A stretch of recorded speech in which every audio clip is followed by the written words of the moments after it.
Welcome in, everybody. Meet me at the Coffee Pot podcast. We are joined once again here with Gene Merryman, NBA insider extraordinaire.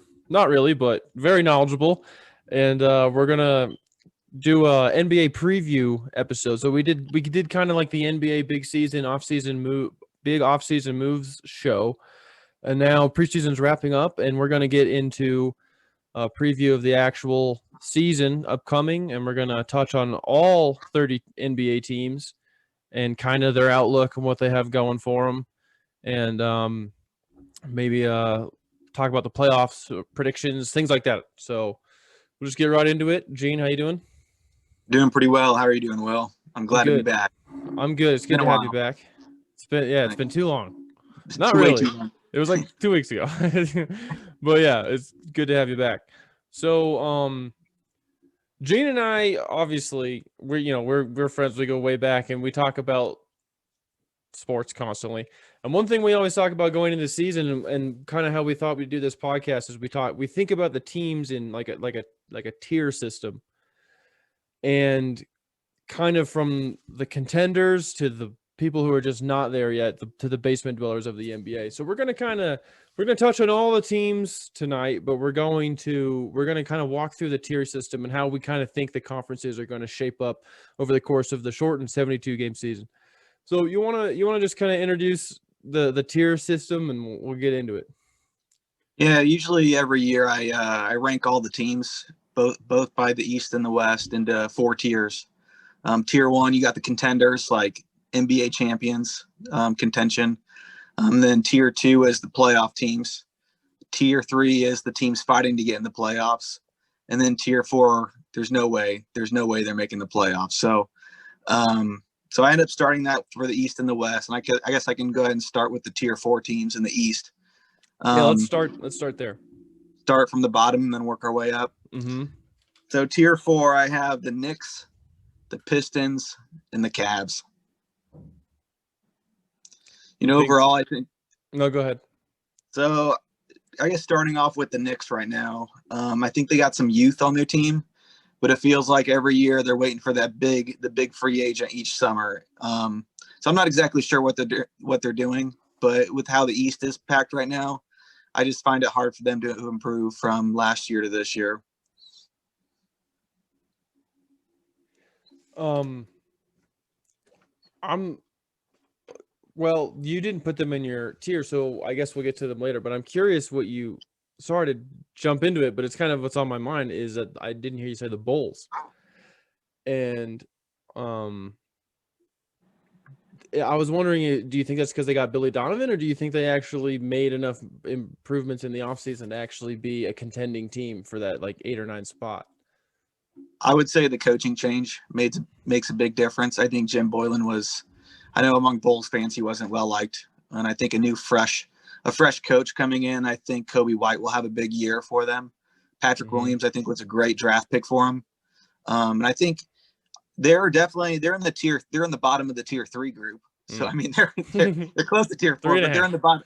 They're in the bottom of the tier three group, and I think they're one of those teams that could potentially compete for that eighth spot, Do you think seventh or eighth Zach spot. Levine is a legit leader of a team? No, no. I think he's a good player. I think he's a good scorer. I'm not convinced he can defend at a high level, even though his athleticism somewhat shows it. But they do have Thad Young. They do have some veterans on that team. And I think this might be the year. I think Billy Donovan gets the most out of his guys, like what he did in OKC. He got those guys to the That's true. playoffs. So I think the coaching upgrade is going to move the needle from where they were last year to this year. So I see a little bit higher ceiling from last year to this year for the Bulls. Well, sorry to jump ahead. That was just thought that came to mind. So let's hop back down to tier four. Wrap Yeah, that so up. going back, we still got the Pistons, and then we also have the Cavaliers. I think the Cavs overall, I don't think they made too much improvement from last year to this year roster wise. They did get a draft pick, which I mean they typically draft in the lottery if Yeah. LeBron's not there. But Isaac Okoro has looked good in the preseason, but it's also preseason.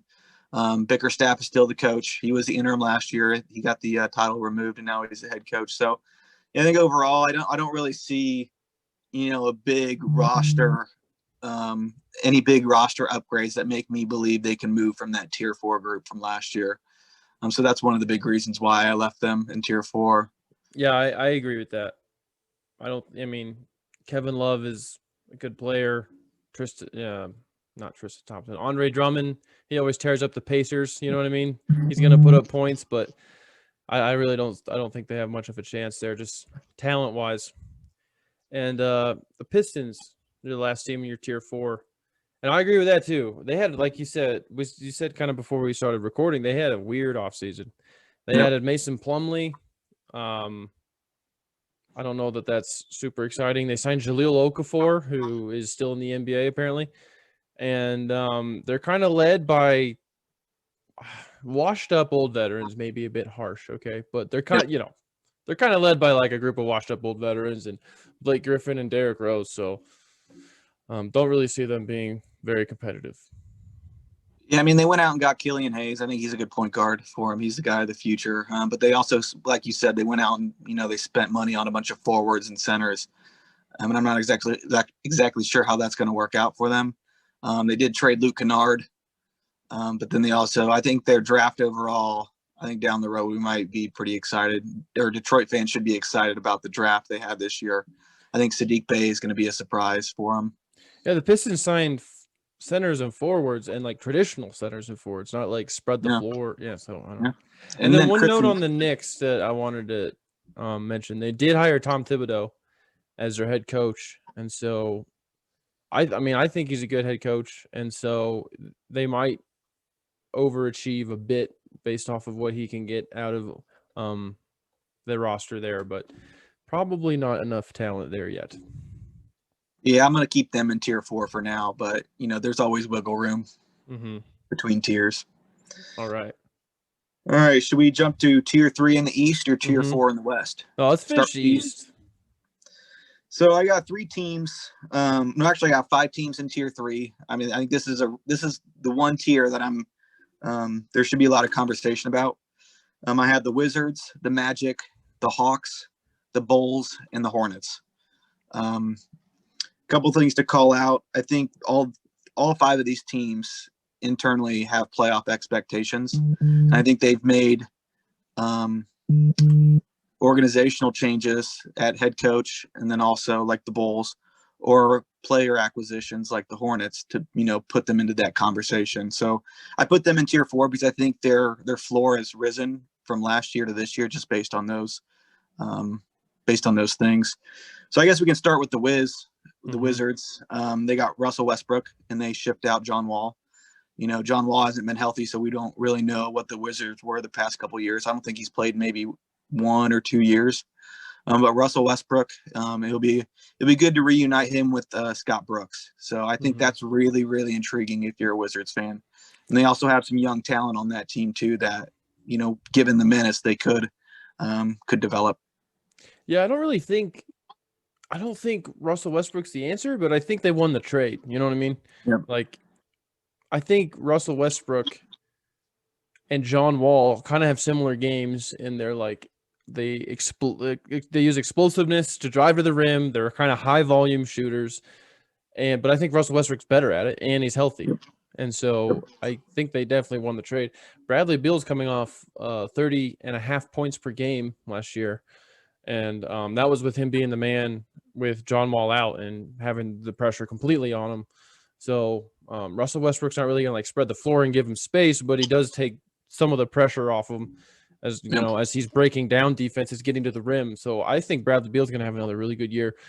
And so I agree with you. I think they're going to be right there fighting for the 8 seed. Yep. Yeah, I think Beal's a very complimentary player with whoever he plays with, just because of his shooting ability and his defensive potential. So I think that would be a good pairing. Plus, they have some young players that will get some time. Rui Hachimura. They have their draft pick, Denny. So I think the Wizards have there's definitely a brighter future for them compared to previous years. So moving down the list here, I know we briefly talked about the Bulls. Patrick Williams, Levine, Kobe White, Donovan.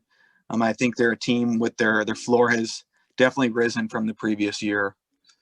And since we talked about the Bulls already, I guess I'll go ahead and move on to the Hornets. This is a big one because they got Gordon Hayward. They also have quite a few. They have quite a few young players. You got Terry Rozier, Devontae Graham. I think they're a team that they have playoff aspirations. I think you're legally required to say scary Terry Rozier.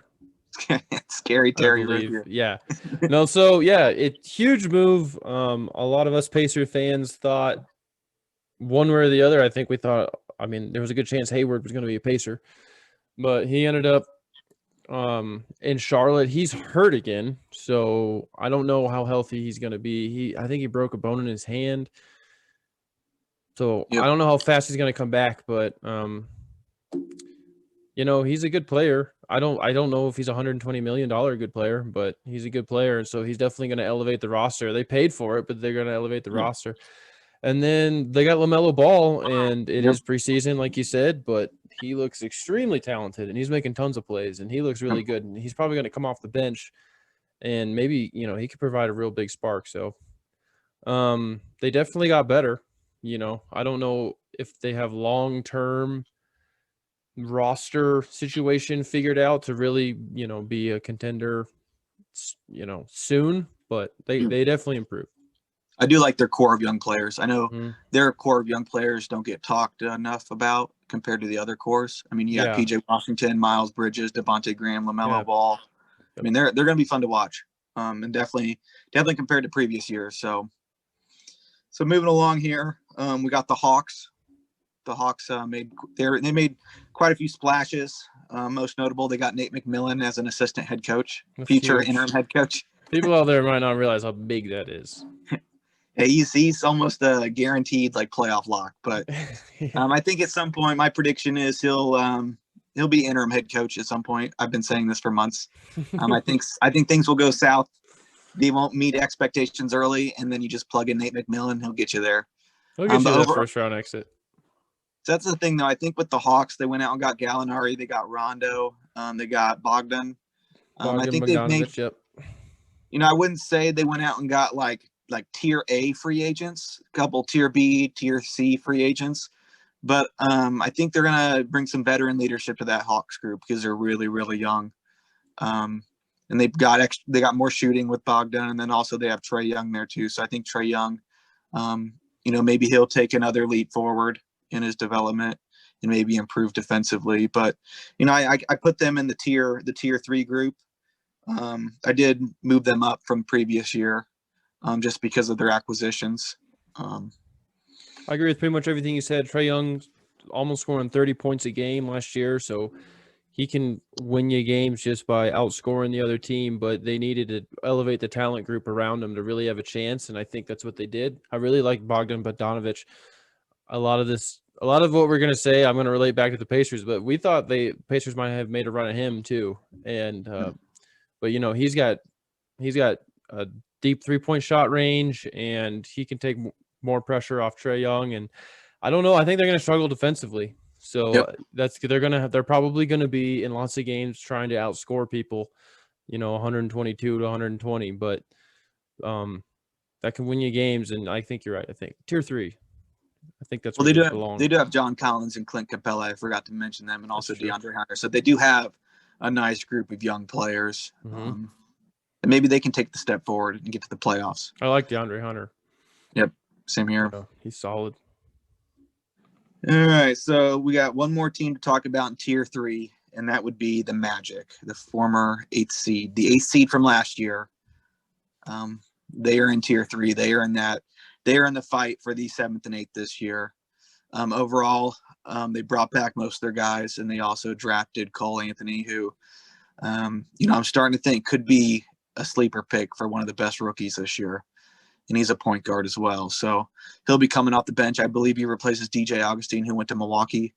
But overall, I like their roster makeup. I think they're banking on continuity this year. And I know they have a couple weird depth chart issues at center. I know they have Mo Bamba. They have Vucevic.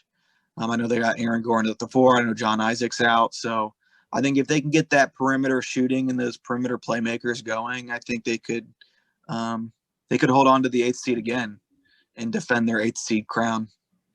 I agree with you. I think Vukovic is like extremely underrated. I think he's a really good player, and um, he was averaging almost 20 points a game. He was averaging a double, 20 and 11 last year, and he's a solid piece. And with Markel Fultz coming over last year and playing really well and kind of figuring out his way in the NBA, if he can take another step forward too, then I think you're right. I tend to lean towards them not making the playoffs, but because they're just not very deep, and I don't know, but I think you're right. I don't think they're like basement dwellers by any means. I don't think Aaron Gordon is, Aaron Gordon's kind of one of those guys too who's like a star, but not really like he's not really a star. You know what I mean? He averages last year he was at 14 and a half points and 8 rebounds. So he's more just like a really serviceable number 4. But yeah, I agree. It's interesting though because he's only making $18 million a year, so it could be much, much worse for what his role is. So I think right now, that's true. at that price tag, I feel like he's doing pretty well for himself, and I don't think he's necessarily overpaid either. He's still 25 years old. Isn't that crazy? Yeah, Feels like he's been in the league for 10 years. Yeah. And they also have Terrence Ross, who's is definitely a sixth man candidate. He can light it up off the bench. So I look for the Magic to be in that conversation for the 8th seed. Dude, speaking of guys who I think should be way older, do you know JaVale McGee? You know how old JaVale McGee is? How old? He's 32. Really? That's like he's been I cannot believe teams. He's not 40 years old. He's been playing since our junior year in high school in the NBA. Really? Yes. He's a one and done out of where did he go to school?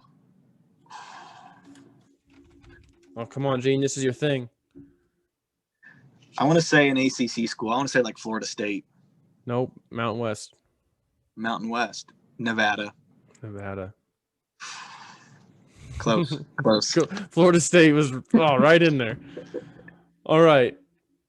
Tier 2. Teams that for sure should be making the playoffs in those 4, 5, 6, 7 spots, right?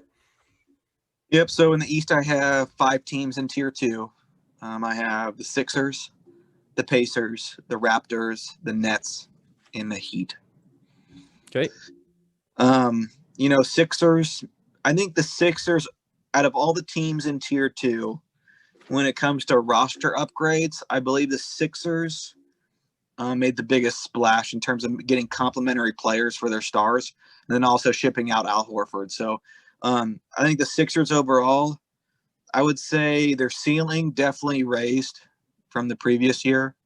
But then I think their floor probably got a little bit better. I know last year they were the 6th seed in the competitive East. So I think I expect to see the Sixers in the postseason this year. So here's the thing. The 76ers are a stone cold Tier 1 lock for one reason. They got Dan Burke. Yeah. Like, it does make a big difference. You messed up, dude. Dan Burke, longtime Indiana Pacers assistant coach, defensive guru, is now on their staff along with Popeye Jones, another former Pacers assistant. And Doc Rivers is in charge there. Doc Rivers is actually, I think, a good move for them because he's like the classic.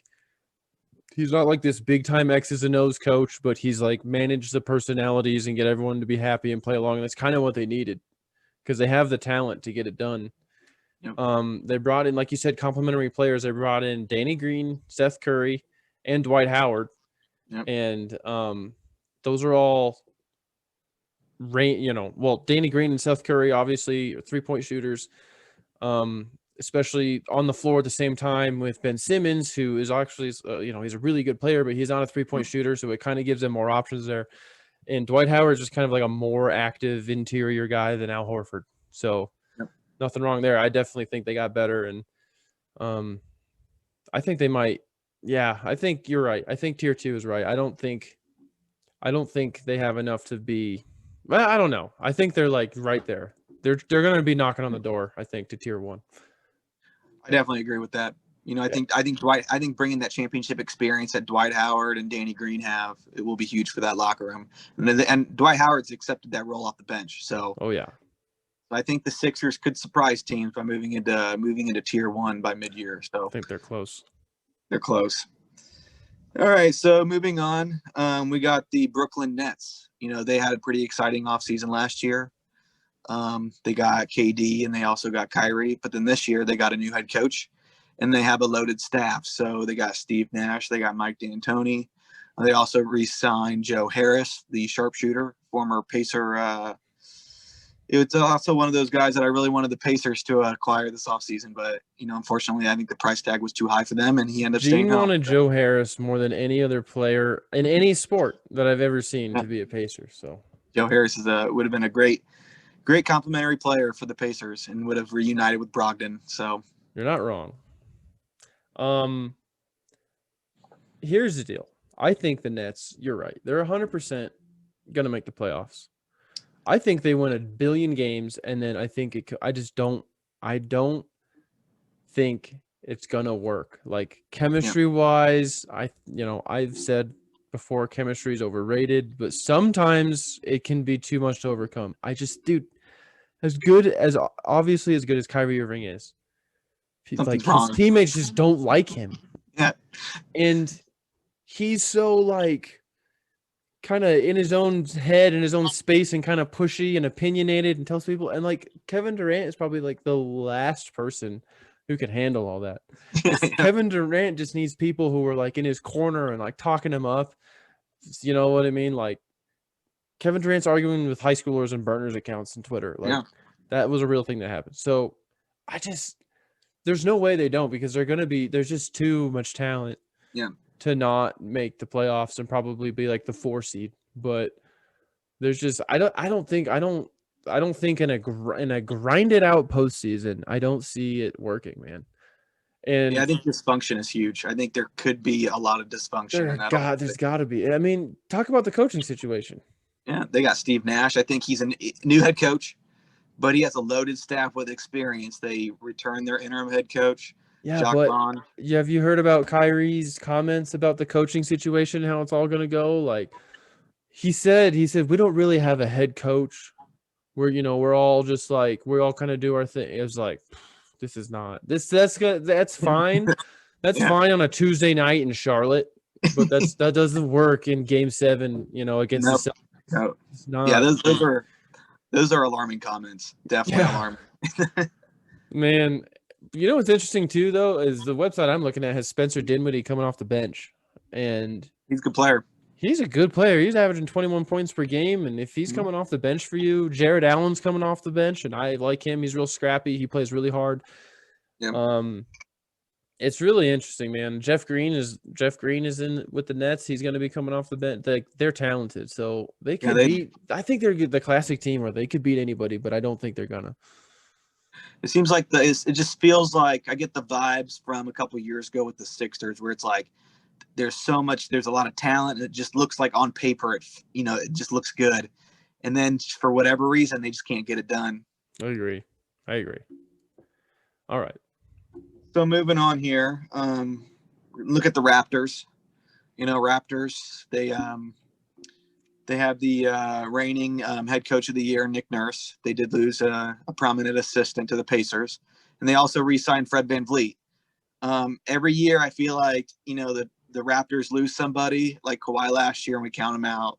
This year Marc Gasol left, Serge Ibaka left, but I'm keeping them in tier 2. The tier 2 group. I think they're still going to make the playoffs just because of Nick Nurse. And I think, Kyle Lowry is the heart and soul of that team, and he's back. They're going to get guys to step up and produce. OG Anunoby could have a huge year. They got Pascal Siakam, who'll probably, he'll probably figure things out, outside the bubble, because inside the bubble he couldn't. So yeah, he struggled big time. So I would not count out the Raptors. It wouldn't surprise me if they, they get top 3 again in the East. I think they're well coached and they're disciplined and they're fun to watch. Yeah, it would be hard to make the argument that they're just roster wise they got better. Ibaka and Gasol out, and Aaron Baines is going to be starting center. Yeah, that's a good point. He's not a bad player, but you can't really argue that they got better talent wise. But you're right. It's like they've lost big players before. And then people, including myself, because I don't really like Kyle Lowry, have maybe counted him out, but there's no reason to do that because they're going to be right in the thick of things. Yep. Yeah, I totally agree with you. And All good for right. Fred VanVleet. Yeah, got paid. I think We're a pro Fred VanVleet podcast around here. yep, the Van Vliet and Joe Harris podcast. So Yeah. it was nice to see him get paid. I knew his contract was going to look very similar to Malcolm Brogdon. So good for It was them both. identical, I think, right? Yep. Yeah. Okay. All right, so moving on, we have two more teams in Tier 2. We have the Miami Heat. Miami had a magical run in the bubble. A lot of people say, LeBron included, that it was one of the toughest championships he's had. So actually getting that far in the bubble, I think it gets credibility and adds some weight to Spoelstra's resume. So, overall roster-wise, I know Jay Crowder left, Jimmy Butler's back. I don't think they made too many new additions. So they added Mo Harkless. Mo Harkless and Avery Bradley. Yep. Those are good complementary players, just to replace what they lost in Jay Crowder. And I think they lost, who else moved on? Well, they're returning 12 players from the finals team. So they're returning all starters, and they have 12 total players, and now they're going to have Tyler Hero, Avery Bradley, Iguodala, Kendrick Nunn, and Mo Harkless coming off the bench. I think they're really solid. Yeah, I think so too. One thing that is really interesting because, without playing in front of fans in the bubble, it's going to be very similar to this year, the start of this year. So, I could see Miami, jumping out to a pretty quick, win total. Jimmy Butler's a man who does not need fans to be motivated. Yeah. Yeah. If you're actually worried about not having people your team's not going to have energy because there's no fans, you want Jimmy Butler on your team. Yeah. He gets up for practice. Yep. And I think with the Heat too, it's interesting because, overall, I mean, Spoelstra's been there for a while. But I think with how the roster is constructed with their shooting, I feel like they're more modern. They've modernized things a lot more, and a lot more teams look at them being like, whoa, like, look at what they're doing. Like, look at the film and how they're stretching the floor and moving without the ball. So I think Miami, they're in the thick of things. But last year, one thing that was concerning was their road record. They really struggled on the road last year. So we're going to see the same thing this year, or did those guys gain confidence in the bubble and we see something different? So we'll see. I think they're a strong Tier 2 team. I'm a little surprised they're not in your Tier 1 just because of their head coach and who they're returning and their experience. And I think they're going to be right in the thick of things. I think they're going to be challenging in the East again. Yep. Right now I have them leading Tier 2 group. So we have one more team in the Tier 2 of the East, and that's the Pacers.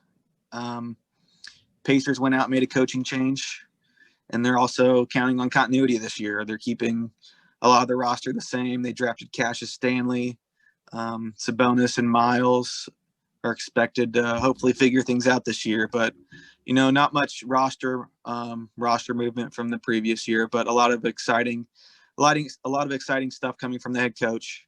I think the previous regime had they're more of like an old school style. Some people could relate it to like an 80s offense. But, Nate McMillan's gone. Dan Burke's gone. Popeye Jones is gone. But you do have Bill Bano back. And then Nate Bjorkgren is the lead guy now. So I think Nate Bjorkgren's style will be really good for this group. Yeah, it's interesting. Like you said, they're going to be relying on continuity because the roster is going to be so similar. But I think it's going to be totally different just because style of plays. I mean, I think pretty much any modern coach coming up in the NBA right now, especially someone coming from the Nick Nurse tree, is going to be like completely opposite of where Nate McMillan was. You know what I mean? So it's continuity of roster, but completely not continuity of style and coaching staff. But I think it's for the best. So yep. I think you're right. I think they're going to be kind of where the Pacers already, always are. The last 5 seasons, they've won 45, 48, 48, 42, 45. I think they'll be in there again. I think they'll 45, 46 games, 5 or 6 seed. It's kind of the Pacer Yeah, way. I think 4 or 5. I think 4 might be the ceiling of this team. Mm-hmm. I think the floor. I think I wouldn't necessarily say they're a lock for the playoffs, like most of the teams in Tier 2. But I think they have a really strong case for it. That's why I kind of put them into the middle to below Tier 2 group, because they're stronger teams. But just the Pacers' way is to get to the playoffs and compete. So I think until proven otherwise, I'm going to keep them in Tier 2. Yep. All right, so moving on here, we got 2 teams left, and those are in the Tier 1 group, and it would be the Milwaukee Bucks and the Boston Celtics. We'll start with we can start with the Celtics. I think overall the Celtics had a pretty good, pretty solid offseason. I think one of the things they needed to address was the size in the middle. They got Tristan Thompson, and then also Tatum supposedly grew 2 inches in height, so I think that's going to help them. But overall, they had a really nice draft. They got Aaron Nesmith from Vanderbilt. He's a shooter. Peyton Pritchard, their point guard. So I think overall, roster-wise, I like their roster. They got some young guys that they can develop. And then, they're pretty much led by Jaylen Brown and Jason Tatum at this point. And I know they lose Gordon Hayward, but I wouldn't say it's an addition by subtraction, but I think it frees up more touches for other guys and opportunities for other guys. They had a really crowded rotation. I think that's a good way to put it. It just didn't really work out with Hayward, especially the way people thought it would after meeting up with his college coach again. But yeah, it just didn't. I don't know. It wasn't a good fit. And when things were starting to gel, he broke his ankle, or had the off season with him and getting with the team, and then you're out immediately and you miss a year, and then you come back. It's just it didn't really work out. So I think you're right. He's a net talent loss, but it might work better for them. So I agree. They also added Jeff Teague, who adds backup point guard depth, and he's been in like 1,000 playoff games. He's got tons of experience. So that was a good pickup by them too. I think they'll probably go as far as Jaylen Brown and Tatum take them. So, we could see another rise, another jump in terms of production from Tatum. And if he gets it to the next level, then watch out. He could be challenging for one of the best teams or one of the best players in the East. Plus, they have Brad Stevens. Mm-hmm. All right, so we have one last team, the Milwaukee Bucks. I think they're one of the biggest talking points of the NBA offseason. They went out and had a pretty crazy, free agent spree at one point. I know they got Drew Holiday in a trade. There was rumors that Bogdanovich was going there in a sign and trade, but then that kind of they blew ended up. up getting punished for the way that went down, tampering and whatnot. But yeah, they got Drew Holiday, and then the big move was signing Giannis to that supermax. So good for Milwaukee. I think they returned a decent amount of their core already, and then Budenholzer is back as well. So I think I think there's a sigh of relief in Milwaukee that Giannis re-signed, because I think that pressure on the organization slowly lifted off, because if he wouldn't have signed, I think that I know they have championship aspirations, but when you have your franchise player not under contract, I think it just adds a little bit more intensity to the season. But I think they're going to play a little bit more relaxed this year, which I think might help them out. Yeah, Giannis signing that contract, it's kind of a topic for another day, but I was surprised. I also thought, that's kind of a big win for small market teams. Small market Midwestern teams is kind of nice to see once in a while. Somebody choosing to stay there and invest their future in there, in Milwaukee. Chris Middleton is still underrated. He's been an all-star. He's a 50, 40, 90 guy. He averages 21 points a game, and he's a really solid accompanying player to their star. And then Drew Holiday's, man, he's so good. Another guy we would have liked to see on the Pacers. He came at a steep price, so they paid Milwaukee saw a lot in him, and for good reason. So, but I think he's only got 1 year there, unless they can do something to keep him there. But there's no reason to think they're not going to make a run at the championship. Yep, I think they're definitely the favorite to come out of the East at this point. Agreed. All right, so we got through the East. We gotta pick up the pace to go to the West. All right, here we go. We got Tier 4. I have one team in Tier 4. Can you guess who it is? One team in Tier 4. Let me check my notes. I'll give you a hint. Hold on. I think probably the worst roster is the Thunder. Yep, that is my Tier 4 team. I think, as much as they did last year with making the playoffs, they sold a lot of their players. They were sellers.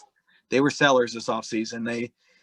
I think I saw recently they were second to last in terms of payroll. Chris Paul's gone. TJ Leaf has entered the picture.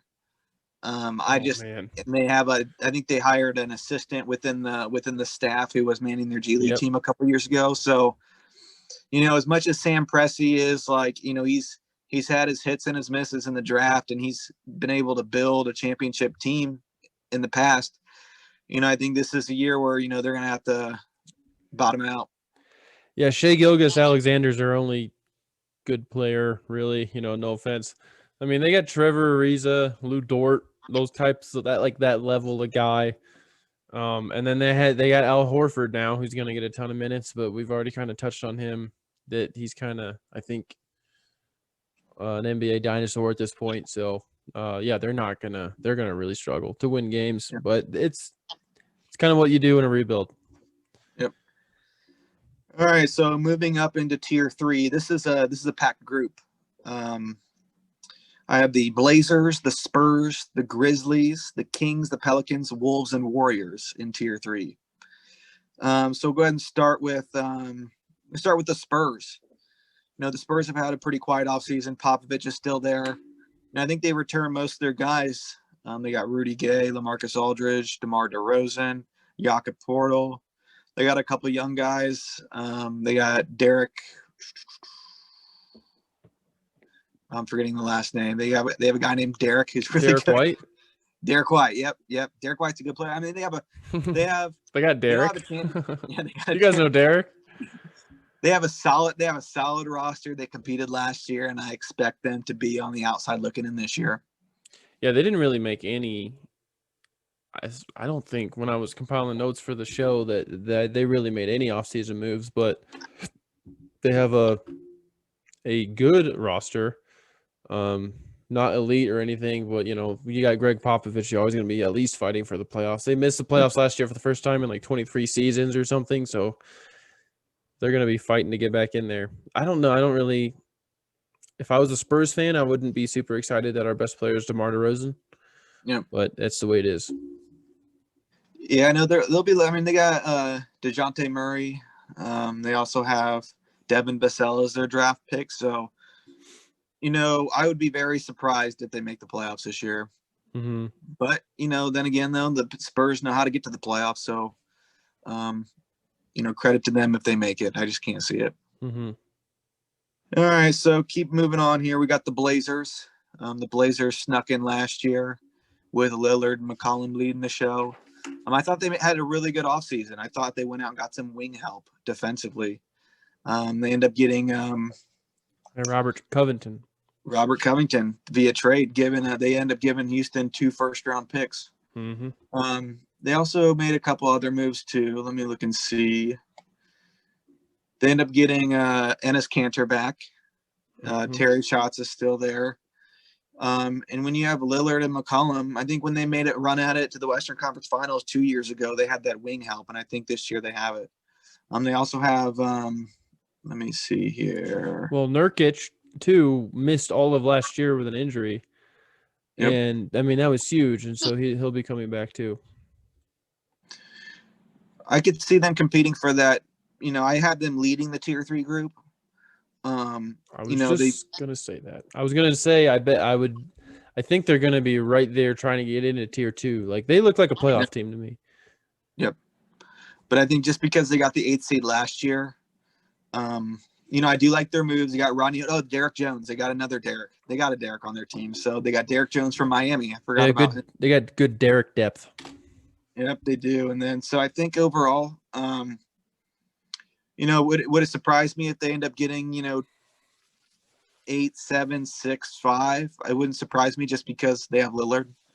But right now, I had them just leading the tier 3 group. So if right now, I would say they're one of the teams that I could pencil them in. I would feel comfortable penciling them into the playoffs right now. Mm-hmm.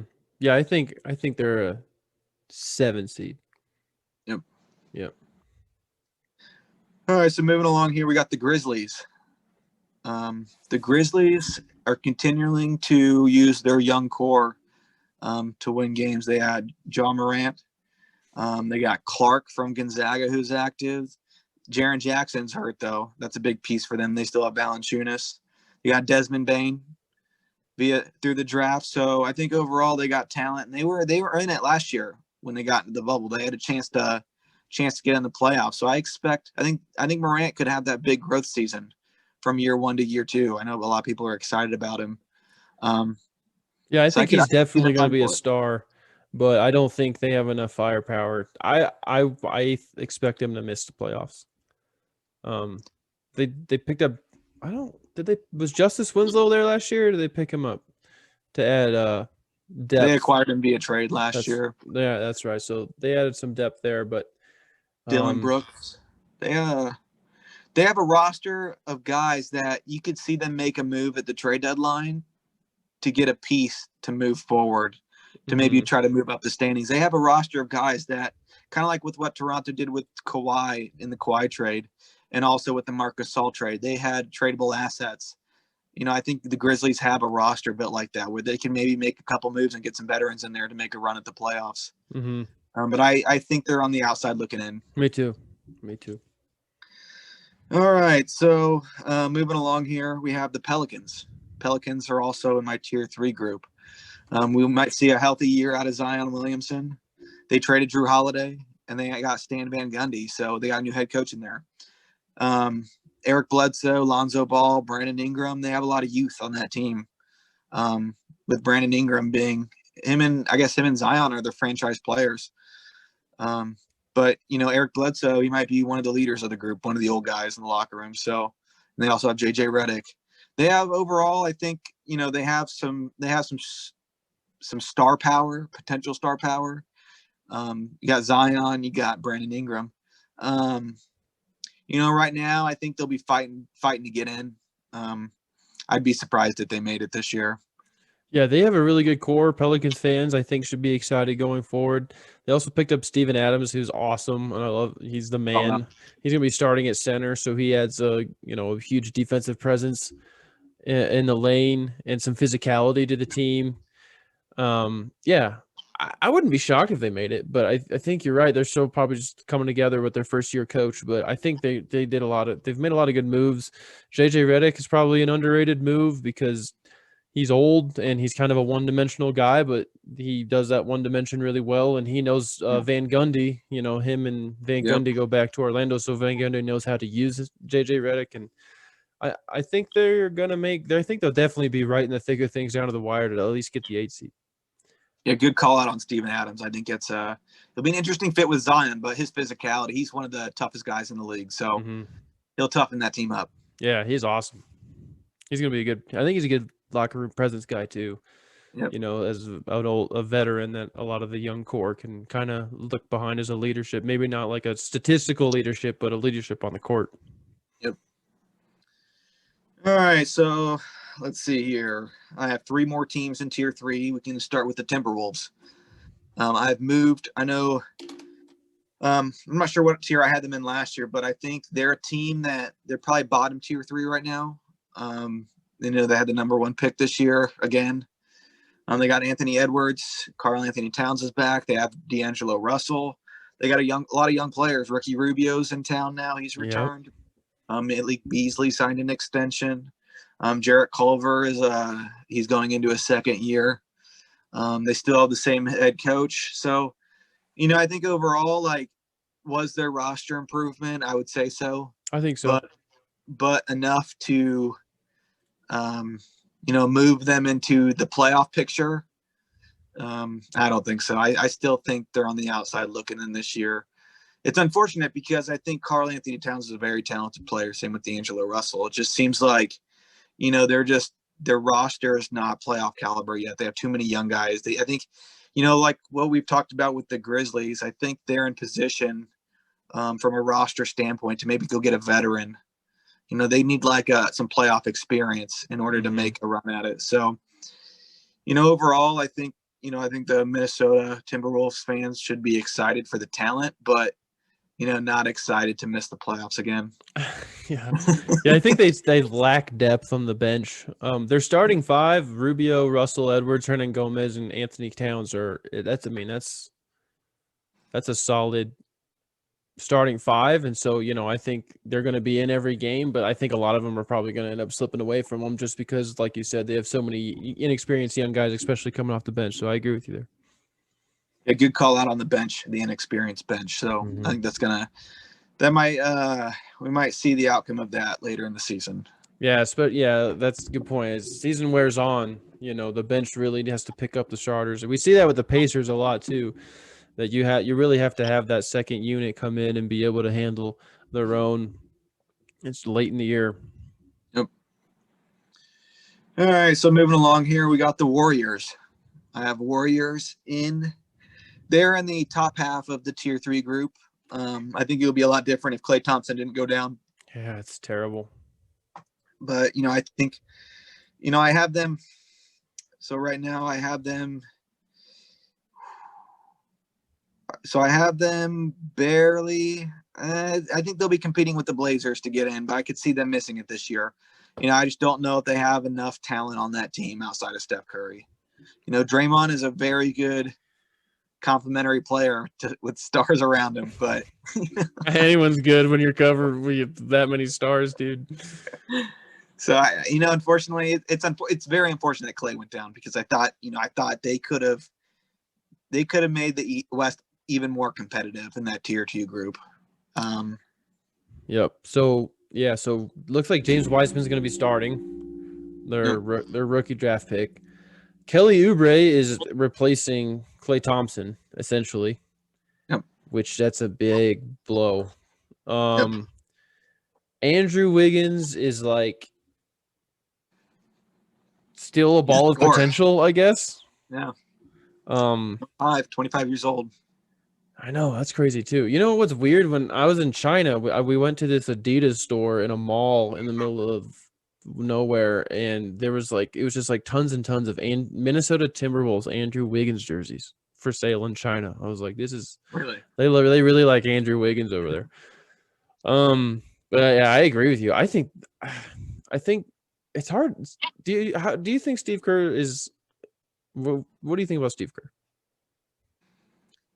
I think is he a good X's and O's coach? I can't say. I don't either. That's why I asked you. That's the thing, though. It's kind of hard to evaluate him because, when he's loaded with stars, he's super successful. Exactly. Which says something because having a head coach who can manage all that, it makes a big difference. We'll see that with Steve Nash in Brooklyn. Can he do it? But then, when all of his guys get hurt, with Curry and Klay out and Draymond running the show, they drafted pretty high this year. Mm-hmm. So I think this would be a good year. Ask me that question at the end of the season and see where the Warriors are, because if they make it to the playoffs with this roster, kudos to Steve Kerr. Yeah. All right. We'll revisit it on our NBA wrap-up show.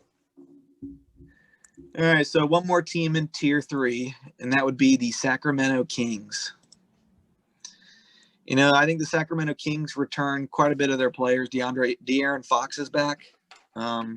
Corey Joseph still coming off the bench. Harrison Barnes. They end up getting another guy they end up drafting a guy from Iowa State. Therese Halliburton. Their second round draft pick from Wyoming last year, Justin Jackson.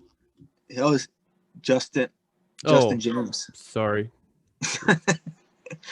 Buddy Hield.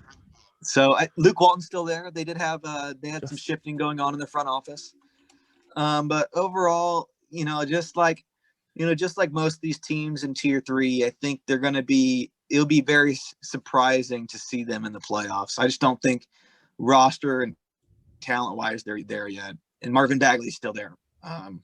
He was drafted ahead of Luka Doncic and Trae Young. Justin Jackson was their first-round draft pick out of North Carolina 3 years ago, and I'm slip of the tongue. I don't know where he is now. He's not there anymore. I agree with you. De'Aaron Fox, pretty underrated. He took a pretty big step forward last year, and I think he could do that again. I think they expanded his, they kind of expanded his role, and I think he's filling it. He averaged over 21 points a game last year, and he's only gotten better every year in the league. 3-point percentage, not good. So he's more of that explosive to the rim quickness kind of guy. But, if you can use that properly, then it can break down defenses and you can get other guys opportunities. Problem is, besides Buddy Hield, do they have enough other guys whose opportunities are worth getting? So I agree with you. I don't know if they're going to, I wouldn't be surprised if they don't make the playoffs, but enough young talent, I guess, to challenge. All right, so it looks like we've covered all of Tier 3. Moving along here. So I have 6 teams in the Tier 2 group. Oof. We can start with the Utah Jazz. Utah was a team last year where it's like things just fit for them. I thought they went getting Bojan Bogdanovic last year really helped out that team as a second scorer. Conley, the veteran point guard, and I think they're really banking on continuity. They got Joe Ingles, Jingles, Royce O'Neal. They got George Niang coming off the bench. So and they re-signed Jordan Clarkson. Yep. So he's one of their 6 men. So I like, they have a really solid roster. Kind of reminds me of the Pacers, in terms of, like the top 8, top 7 are really good, really good players. But I think what really sets the Jazz apart is Donovan Mitchell. He's a really special player. And if he takes another leap forward, if he takes a leap forward this year, which, if any indication of what happened in the bubble translates to the regular season this year, watch out for the Jazz. They could be leading that Tier 2 group. But right now, I have them behind a couple teams in Tier 2. Yeah, I agree with you there. It's another team. It's like big offseason moves to improve the roster or continuity, and they're the continuity route, and I think it's going to pay off for them big. And Mike Conley was in his first year with the Jazz last year, and I think he's going to really do well this year in that starting point guard role for them. And I look for them. They're a lock for sure. All right, so let's see. Moving on, I have the Houston Rockets. I think the Houston Rockets have been definitely the talk of the offseason. They got a new head coach in Steven Silas. He's coming over from the Dallas Mavericks. They made a big trade to get John Wall, and they also signed DeMarcus Cousins to reunite the Kentucky teammates. But, the big conversation is James Harden. What to do with James Harden? Is he on the trade block? Is he isn't? Is he getting traded? So, until otherwise, I still think James Harden's a special player. And I still think they will get to the playoffs with James Harden if he's on their roster. But if he's not on their roster, I like John Wall. I like John Wall. I think he's a good player. I think his fit with DeMarcus Cousins is really intriguing. Also, Christian Wood in the sign and trade with Detroit. That's a huge pickup for them. They actually got that much needed size they lacked last year playing the small ball lineup. So I'm penciling them into the playoffs with James Harden. Without James Harden, they're probably teetering between Tier 3 and Tier 2. Yeah, Christian Wood was a huge pickup for him. And I kind of addressed it earlier when we talked about the Wizards, but I think that they actually, even though in the D'Antoni style system that they were running, Russell Westbrook wasn't really the guy for that. But they're not running that system anymore necessarily because they have a new coaching staff. So I don't know. I think that they downgraded the point guard position by getting John Wall, but John Wall's still a really good player. And like you said, James Harden, he's the most prolific scorer in the league, maybe in NBA history when it all works out, points per game wise. I mean, he averages almost 35 points a game.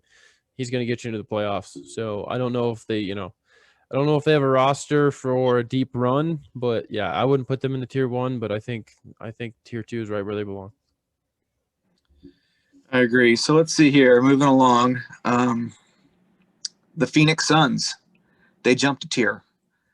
I don't think a couple years ago, if you were to tell me that Chris Paul was, that veteran leader, that, he's not a locker room problem. I think a lot of people thought he was a locker room issue in Houston, and then he goes to OKC. He's mentoring guys. Now he goes to Phoenix. I think that's a huge boost for that roster. I think with what they did last year, they had a nice win streak in the bubble. DeAndre Ayton is in his third year now. Mm-hmm. Devin Booker, Mikal Bridges, Cam Johnson. I really like their roster and their ability to shoot. And I think Chris Paul just adds to it. And also he reunites with who's their head coach? Monty Williams. Monty Williams coached him. So, I really like what the Suns did this offseason. I know Chris Paul's older and expensive, but I think it definitely moves them up a tier, and I would say almost a lock for the playoffs. Yeah, I think you nailed it. It's like you said, if you told me Chris Paul would be a huge acquisition as 35 years old to a perennial basement dweller, I wouldn't have really believed you. But I'm kind of reiterating what you already said, but what he showed he can do and what he's capable of, what he just did with the Thunder, it's like a huge deal, especially with a guy like Devin Booker, who I think he's just going to even, help take that next step. Who was just kind of a scorer, but Chris Paul elevates everyone around him kind of deal. So yeah, they're going to take a big step forward. They signed Jay Crowder too. Yep, And good call out. That's a really strong piece of depth coming off the bench. He's kind of been, he's had a depth everywhere he's been, and I expect him to do that again. He's got a pretty, he's a big guy, but he shoots a 3 at a high percent. And he can guard multiple positions. Mm-hmm.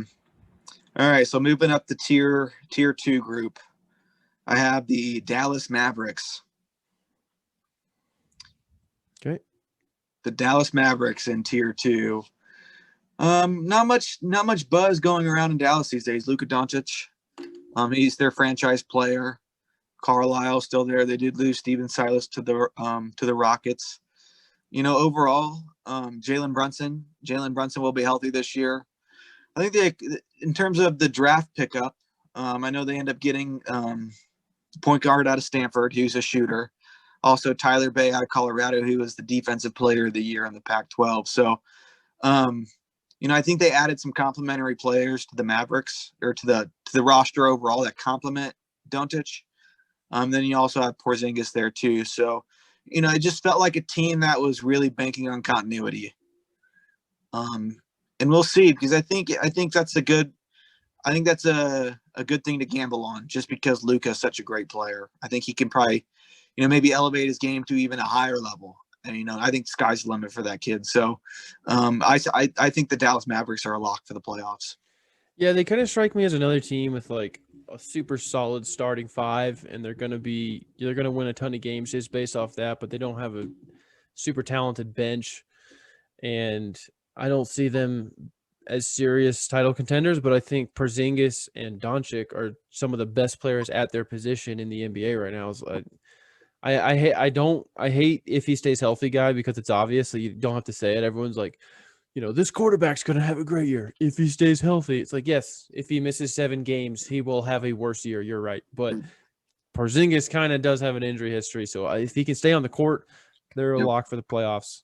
And they can really, they create lots of matchup problems for teams, and they can knock anybody out. So Tim Hardaway Jr., he's took his step up last year too, and he's playing really well for them. All right, so we have 2 teams left in tier 2. We have the LA Clippers. Ooh, tier 2. Tier 2, yep. The Clippers are in tier 2. I think for them with how they managed the bubble situation and how they got knocked out and they lost in 7 games to the Nuggets, I don't think they were deserving of a tier 1 grade yet. But they had an interesting offseason as well. Doc Rivers is gone. They got Ty Lue in there, another championship head coach. They got Serge Ibaka, Paul George. He ended up signing a max extension, so he'll be staying with the Clippers for a long time. But they also lost Montrezl Harrell. Montrezl Harrell left to the neighbors across the stadium. But Lou's back, Patrick Beverly's back. So I think the Clippers have a really good team, and you can't count them out because they have Kawhi, and I think Kawhi he's a really good player. He's a franchise player, but I think the one thing that keeps rearing its head is that leadership, that locker room, the leadership. Like with what he had in the San Antonio, and then also in Toronto. Who's going to be that vocal leader on that team? Because I think, that might have been their downfall in the bubble last year. Where was that guy to step up, and provide that leadership aspect? But overall, I have them making the playoffs. I think they'll probably be a top 3 seed. Yeah, I agree with you. And doing research for the show, I kind of looked at the teams and kind of thought, like, just roster wise, did they get better or did they get worse? With the Clippers, made a run. Obviously, I would say they were title contenders in the bubble, but they had the complete collapse, and you kind of addressed that. They signed Paul George long term. They signed Luke Kennard too, who he's a serviceable player who can stretch the floor. And like you said, they got Serge Ibaka. So, but they lost Montrezl Harrell. I don't know. So I think they didn't get that much better roster wise. So I think they're kind of in the same position they are last year with a new head coach. And I think Ty Lue is kind of like Doc Rivers. I think he's kind of the personality manager. And I don't know if that's what they needed. You know what I mean? I don't know if that's what they needed. And so I think I agree with you. I think they're kind of in the same boat they were last year, like the talent wise to be contenders, but maybe they're not quite, Yeah, one thing I know going into the offseason, I wanted them to upgrade the point guard position because I felt like sometimes, it's nice to have Kawhi and Paul George bring up the ball, but who's going to get them in their sets and run plays and know the offense? So, not saying that Kawhi and PG don't know the offense, but just a signal caller out there, the guy that can kind of put everyone in the right place, especially when those guys aren't on the floor. So I was hoping to, for them to move into the tier 1 group. I think I would have liked to see a better upgrade at the point guard position over Patrick Beverly, but that didn't happen. So tier 2 they are. I think that's fair. All right, so we got one more team in the tier 2 group, and that would be the Denver Nuggets. The Western Conference Finals last year, they did lose Jerry and Grant. Murray's back. Jokic is back. I think Michael Porter couldn't take a step forward, and they have Bol. So Gary Harris is still on the roster, even though he was there's a bunch of trade rumors going around with him being included in them. And then also Will Barton will come back. I know last year, I think last year they really missed Will Barton and then also Gary Harris down the stretch because they weren't 100%. And they're their 2 core defensive guys. And I think that makes a big difference when you have guys that can provide that defensive intensity to complement their offensive stars. I do like the Nuggets a lot. I could see them. I'm hoping it's not an outlier like it was for the Blazers when they made to the Western Conference Finals. But I could see the Nuggets as a lock to make the playoffs and probably win 1 or 2 series. I think it might be a stretch to get to the Western Conference Finals again. I think they're 100% a lock, and I think you're tough with who you're putting into tier 1 because I think they might be there personally.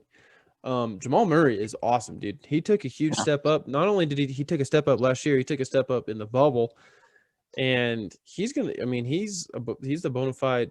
He's not even the star of the team because Jokic is and Paul Millsap, Michael Porter Jr. had a really good year, last year as a super young player.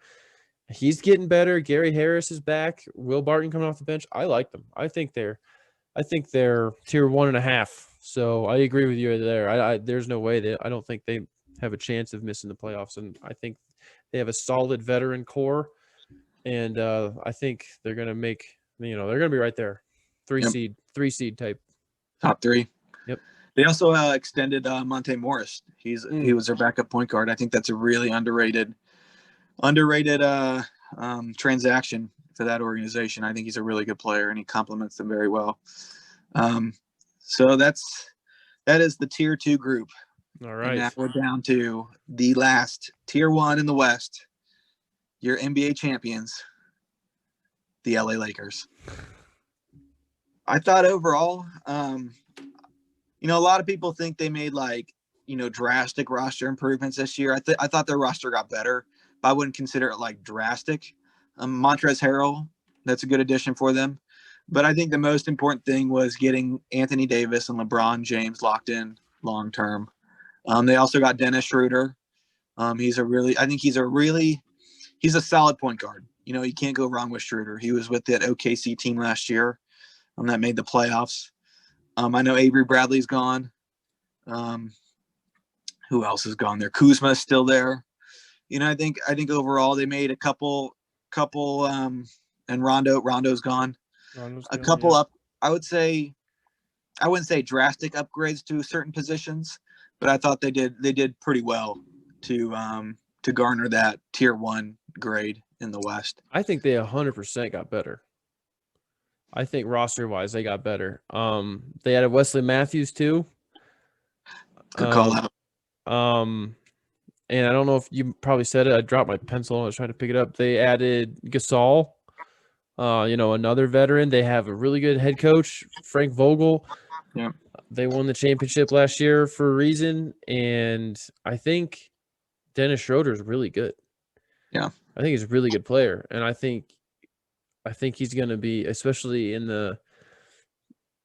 It's interesting. It's interesting to see if LeBron takes the ball up less as a point guard with Schroeder, who's just like a true point guard. But we'll see. Schroeder's really good. He breaks down. He's super quick. He breaks down defenses and he can finish at the rim. And so I think that the Lakers definitely. I mean, maybe slightly, but I think definitely got better. And so, they're the defending champs, and I think they got better. So tier 1 for sure. Yep. Yeah, I think overall, good call out on Marc Gasol. I definitely think they improved their roster, but we're talking about LA here, so I think a lot of people think they're drastic improvements. They are. Well, I think because Schroeder. Yeah, Schroeder's a good player. He definitely upgrades Rondo. Yeah. And then Marc Gasol he's a good veteran for him. But yeah, I think they're the favorite to come out of the West. Yeah, easily. All right. That wraps up all the teams, right? Yep. Every team covered. So, all 30 teams. Every single one of them. So I was thinking about playoff predictions and whatnot. But instead of trying to predict the second round, the whatever Western Conference Finals, I was just thinking about, okay, who do I see in the finals this year? And I got a tier 1 of your tier 1 teams and one of your tier 2 teams in the finals this year. And this isn't a cop-out because it's going to sound like it, because I actually sat down and thought about it. Uh-oh. So I think it's going to be a repeat. I had a feeling you were going to say that after you said the tier 2 and tier 1. I'm not just, like I said, it's not, I didn't just we're going to start recording soon. I'll just say it's a repeat. I really think it's going to be a repeat. We just kind of addressed the Lakers, so I don't need to go into that better. They're the defending champions. LeBron is still elite somehow at 36 or 37, and I think they got better. The Lakers, I expect to be there again. Maybe challenged by the Nuggets. But I'll make a quick case for the Heat. I already said, I think in this kind of weird season with no fans and travel restrictions and just organizations who are put together right and have their stuff together, they handle that little day adversity crap better. They have a good coach who knows what he's doing. He's a veteran, and he's an X's and O's guy, and he's a locker room personalities manager. They have Jimmy Butler, who's a star, and he's like a stone cold killer. He doesn't, you could have him playing in a park on blacktop, and like he would just, I feel like he would play the exact same way. They re-signed Dragic. He's a veteran, you know what I mean? He's not at the top level of his game anymore, but he is a veteran who can run that offense. Bam Adebayo he took a step up last year. He's a solid defender that can protect the paint. And then Duncan Robinson spaces the floor like almost better than anyone. I mean, the dude just hits threes like crazy. And like we said earlier, they added Mo Harkless, and now Tyler Hero and Avery Bradley are like 2 and 3 coming off the bench. Tyler Hero is a really good player. He was actually, I read recently that teams were inquiring about trading for him, and he was untouchable. The Heat said we will not involve him in a package, so they see something in him.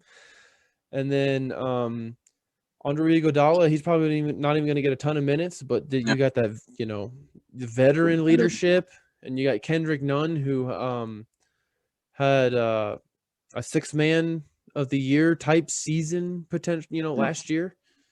I think I see every reason that in this kind of weird year, especially coming out of the East, that the Heat are poised to do it. Because, like you said, your tier ones in the East were the Celtics and the Bucks. And like you said, the Celtics are going to go as far as Jaylen Brown and Jason Tatum can take them. And that can be really far. That can be the NBA championship. But it also, might not be. And I think they're not as well-rounded. And I think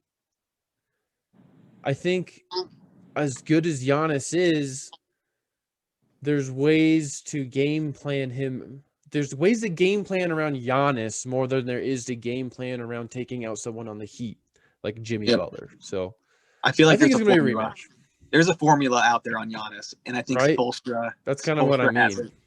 Yeah, that's you bring up a good point about that, because I think Milwaukee. I don't think the path to the finals for the Heat, I wouldn't be scared of Milwaukee. I would be scared of the Celtics. Yeah. But, if I had to pick between, Jimmy Butler and, Jason Tatum or Brown, I think I got to go with Jimmy Butler. That's what I'm saying.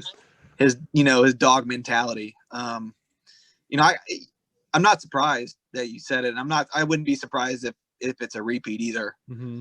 I think the Heat, like you said, a really well-run organization. I would like to see Milwaukee get there. Yeah. I probably would say, I think Milwaukee, the thing is, I would have said Milwaukee, but the way that you explain the Miami Heat getting there, it just makes too much sense. Yeah. I'd like to see Milwaukee, Denver, or Milwaukee, Utah, or something like that. I would love that. Like I said, it wasn't a cop out. I sat down and thought about it, and I think that's what's going to happen. Be round 2 of the finals. Now that would be really kind of fun to watch. Yeah. And that's the thing, though, because now it's like, Miami Heat are in a situation where I thought they were making that cap room available down the road for a player like Giannis, or I want another 2021 free agent like Kawhi, if he opts out, they could still do that. But then again, though, like, do they need to do that? If they run it back if they ran it back this year and they get to the finals again, they don't need to be chasing 21 free agents. Those guys need to be calling them. You know what I mean? Yeah. It's really interesting. It's really interesting what they've got going there, and it's really impressive. But they did lose an assistant, Dan Craig. But like we've seen before, I think they turn out assistants, and I think Spoelstra. I think it's Pat Riley. Right. Pat Riley, and then Spoelstra is an extension of Pat Riley. I thought about this earlier this week. Like, when Pat Riley decides to hang it up, it makes me wonder if Spoelstra is going to get like more roster control. Would he be the guy that takes over for Pat Riley? That's interesting. I could see that happening from the front office. I mean, Spoelstra is pretty young as it is, but would he want roster control? Because I think Popovich, I think Popovich might have a little bit of control in San Antonio, but I could see Spoelstra getting more involved in the front office role. He's a Heat guy for life. He could be the Uncle Dennis of the Clippers, but he could be that for the Heat. You know what I mean? Yeah. It's kind of a joke. All So right. you don't think so? You picked the Lakers hands down over everyone in the West. Why Yep. not the Clippers? Because I think the Lakers were better and got better, and I think the Clippers were not as good and stayed the same. Yep. And I don't know, and I don't think Ty Lue. I don't mean to doubt Ty Lue in like the sense of his coaching abilities, but there's like certain fits, you know what I mean? Like Yep. Doc Rivers, I'm not doubting Doc Rivers and his coaching ability either, but like Doc Rivers is a certain type of coach for a certain type of team, Yep. and then it didn't work out for the Clippers.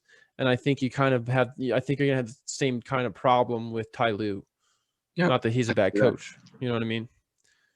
Yeah, everything I've seen, it seems like they're very similar. You're right. So yeah, that's the thing though. I think the Clippers I think all last season they had very high expectations. I don't know. I think those expectations, and I'm sure internally they still have those high expectations, but they're probably hoping those players don't, chirp out in public or well, Paul George can't stop going on podcasts and talking, so I don't know if they're super happy about that. He loves himself a podcast. I'll tell you, maybe he'll come on ours. Yeah. He's always welcome. We'll reach out. All right, everyone. Well, thanks for watching, and let us know what we got right or what we got wrong about your favorite team, and give us your NBA Finals prediction. And we'll have a lot more NBA content coming out as the season gets rolling here. So look forward to that. And thank you, Gene, for coming on. Really Thanks for appreciate having it. Yeah, we'll get you on again soon. All right. Sounds good. All right.